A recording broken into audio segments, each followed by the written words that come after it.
Assalamu alaikum class 10. Today is our last topic of our second chapter, that is homeostasis.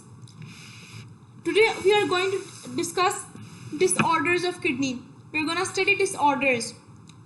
There are many different kidney disorders. For example, kidney stones. अक्सर आप लोगों ने नाम सुना kidney stones का कि किसी बंदे ने कहा कि किडनी स्टोन्स आ गए हैं तो डॉक्टर ने कहते हैं ज़्यादा से ज़्यादा पानी पिए.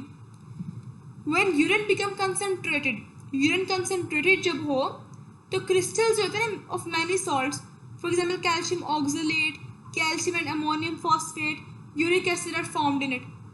जब urine concentrated हो तो काफ़ी salts के crystals उन्हें form हो जाते हैं. अब such large crystals cannot pass in urine and form hard deposits called kidney stones. अभी जो large crystals हैं जो urine में form हुए ये इतने बड़े होते हैं कि ये यूरिन में पास नहीं हो सकते तो ये किडनी स्टोन्स बना देते हैं. Most stones start in kidney, some में ट्रैवल टू यूरेटर और यूरिनरी ब्लैडर. काफ़ी स्टोन्स तो किडनी में स्टार्ट होते हैं, कुछ यूरेटर और ब्लैडर में भी ट्रांसफ़र हो सकते हैं. जो मेजर कॉज है ना किडनी स्टोन्स का, age, diet containing more green vegetables, salts, vitamins, recurring urinary tract infections, less intake of water and alcohol consumption. बच्चों इसलिए कहते हैं कि डाइट हमेशा नॉर्मल खाएं. ये नहीं कि कोई एक चीज़ पकड़ लो खाते जाओ.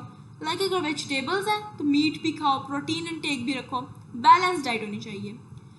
जो मेजर कॉज है किडनी स्टोन्स का वो एज है. एज की वजह से हो सकता है, डाइट से, वाटर की लेस कंजम्पशन से, ज़्यादा अल्कोहल कंजम्पशन से. Symptoms of kidney stones include severe pain in kidney and lower abdomen, vomiting, frequent urination and foul smelling urine with blood and pus. Symptoms क्या है? सीवियर पेन हो सकती है kidney में, vomiting हो सकती है, यूरिनेशन, फॉल स्मेल यूरिन हो सकता है. About 90% of all kidney stones can pass through urinary system by drinking plenty of water. 90% जो किडनी स्टोन्स होते हैं वो ज़्यादा पानी पीने से पास आउट हो जाते हैं. इसलिए आपने सुना होगा कि अक्सर डॉक्टर जो पेशेंट को कहते हैं कि किडनी स्टोन्स की केस में ढेर सारा पानी पिए ताकि किडनी स्टोन्स पास हो जाए यूरिन में. इन सर्जिकल ट्रीटमेंट, अगर वो पास ना हो तो फिर सर्जिकल ट्रीटमेंट करना पड़ता है. The affected area is open and stones are removed. Lithotripsy is another method for removal of kidney stone. In this method non electric shock waves from outside are bombarded on stones in urinary system. Lithotripsy एक method है जिसमें क्या होता है कि non electric shock waves जो होती हैं वो बम्बार्ड की जाती हैं स्टोन्स पे. ये वेव्स जब हिट करती हैं तो स्टोन्स को तोड़ती हैं. Stones become sand like and pass through urine. Next disorder है किडनी फेलियर, जिसे रीनल फेलियर भी कहते हैं. किडनी फेलियर का मतलब है कंप्लीट और partial failure of kidney to function. मतलब या तो कंप्लीटली फेल हो गई किडनीज या पार्शियल फेल हुई हैं. Diabetes, mellitus and hypertension are leading causes of kidney failure. Diabetes, mellitus और हाइपरटेंशन जो है ये लीडिंग कॉजेज हैं किडनी फेलियर के. In certain cases sudden interruption in blood supply to kidney and drug overdoses may also result in kidney failure. Certain cases में क्या होता है कि अगर ब्लड सप्लाई किडनी में रुक जाए या कोई ड्रग की ओवरडोज होगी, कोई गलत ड्रग ले लिया, गलत डोज ले ली या हाई डोज ले ली तो किडनी फेलियर हो सकता है.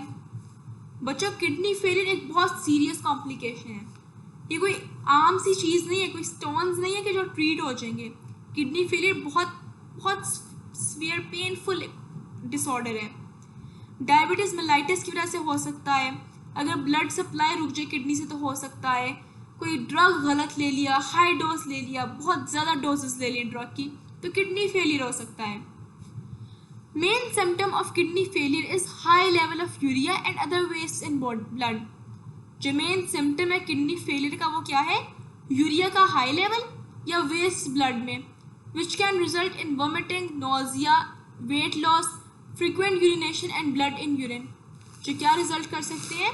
नोजिया हो सकता है सिम्टम्स में, वेट लॉस हो सकता है, फ्रिक्वेंट यूरिनेशन या ब्लड इन यूरिन. बच्चों कभी भी कोई ऐसे सिम्टम अगर अपीयर हो तो फ़ौरन डॉक्टर को चेक करना चाहिए. फ़ौरन कभी इग्नोर नहीं करते इस तरह के सिम्टम्स को. एक्सेस फ्लूइड्स इन बॉडी में also cause swelling of lungs, swelling of legs. Legs की स्वेलिंग हो सकती है, फेस फीट, फेस हो सकते हैं, और शॉर्टनेस ऑफ ब्रेथ। क्या हो सकता है कि लेग्स, फीट और फेस की स्वेलिंग हो सकती है और ब्रेथ की शॉर्टेज हो सकती है। अब बच्चों, किडनी फेलियर को ट्रीट करने के सिर्फ दो ही तरीके हैं, एक डायलिसिस है और एक किडनी ट्रांसप्लांट है। So let's discuss dialysis. Dialysis means cleaning of blood by artificial ways. Dialysis में हम क्या करते हैं कि आर्टिफिशियल तरीकों से ब्लड को क्लीन करते हैं। There are two methods of dialysis, peritoneal dialysis, haemodialysis. Peritoneal dialysis में क्या होता है? In this type of dialysis fluid is pumped for a time into peritoneal cavity which is the space around gut। बच्चों, जो हमारी गट होती है ना, उसके गिर्द एक पेरिटोनियल कैविटी होती है। तो इस डायलिसिस में क्या होता है कि डायलिसिस फ्लूइड पंप होता है पेरिटोनियल कैविटी में which is space around gut। This cavity is lined by peritoneum। Peritoneum में ब्लड वेसल्स होती हैं। When we place dialysis fluid in peritoneal cavity, waste materials from peritoneal blood vessels जो हैं वो उस डायलिसिस फ्लूइड में diffuse हो जाती हैं and then drained out. This type of dialysis can be performed at home but must be done every day. भाई, जो पेरिटोनियल डायलिसिस है ये घर में हो सकता है but it have to be performed every day. अब सेकेंड है हीमोडायलिसिस। जो हीमोडायलिसिस है, patient blood is pumped through an apparatus called dialyser. अब इसमें एक मशीन है, एक अपरेटस है जिसे डायलिजर कहते हैं, उसके थ्रू पेशेंट ब्लड पंप होगा। Dialyser contain long tubes the walls of which act as semi permeable membranes. Dialyser में लॉन्ग ट्यूब्स हैं जिनकी वॉल्स एक्ट करती हैं as semi permeable membrane. Blood flow करेगा ट्यूब से व्हाइल डायलिसिस फ्लूइड फ्लो करेगा tubes में। Extra water and waste from blood move from blood into dialysis fluid. This cleans blood is then return back to body. जो haemodialysis treatment है typically given in dialysis centre. अच्छा बच्चों, अब है last option, kidney transplant. Kidney transplant is not an easy process and it is not a preferable process. We know that dialysis needs to be repeated after every few days and is unpleasant for patients and attendants। अब जो dialysis है एक temporary treatment है लेकिन बहुत painful है। हर 2 दिन बाद, हर 3 दिन बाद, हफ्ते में काफ़ी टाइम देना पड़ता है ये, और ये पेशेंट के लिए भी काफ़ी अनप्लेजेंट है, अटेंडेंट्स के लिए भी। अब एक अनदर ट्रीटमेंट है for and stage kidney failure, वो है किडनी ट्रांसप्लांटेशन। होता क्या है, पेशेंट की डैमेज किडनी को डोनर की हेल्दी किडनी से रिप्लेस कर देते हैं। किडनी में B donated bye a disease donor और लिविंग डोनर। किडनी किसी मरे हुए डोनर से भी ले सकते हैं, हेल्दी डोनर से भी ले सकते हैं। डोनर में और may not be relative of patient. ज़रूरी नहीं कि डोनर जो है पेशेंट का रिश्तेदार ही हो। Before a transplant tissue proteins of donor and patient are match. अब बच्चों, किसी ट्रांसप्लांट के लिए ज़रूरी है पहले कि उसकी क्रॉस मैच हो। ये ना हो कि ट्रांसप्लांट रिजेक्ट हो जो बॉडी में जाकर या कॉन्सिक्वेंसेस पैदा कर दे, इसलिए क्रॉस चेक करना ज़रूरी है। सो सबसे पहले टिश्यू प्रोटीन्स डोनर और पेशेंट के मैच होते हैं। डोनर किडनी ट्रांसप्लांट होती है पेशेंट बॉडी में and is connected to patient's blood and urinary system. जो एवरेज लाइफ टाइम है, लाइफ स्पैन है डोनेटेड किडनी का 10 to 15 ईयर्स है। मतलब ये भी कोई कंप्लीट परमानेंट ट्रीटमेंट नहीं है, 10 to 15 ईयर्स है। और ज़रूरी नहीं कि हर ट्रांसप्लांट जो एक्सेप्ट होगा अच्छा चलेगा। When a transplant fails, patient may be given a second kidney transplant। In this situation, patient is treated through dialysis for some intermediate time।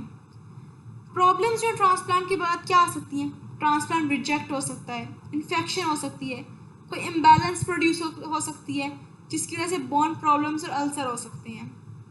बच्चों, आज चैप्टर आपका ख़त्म हो गया है।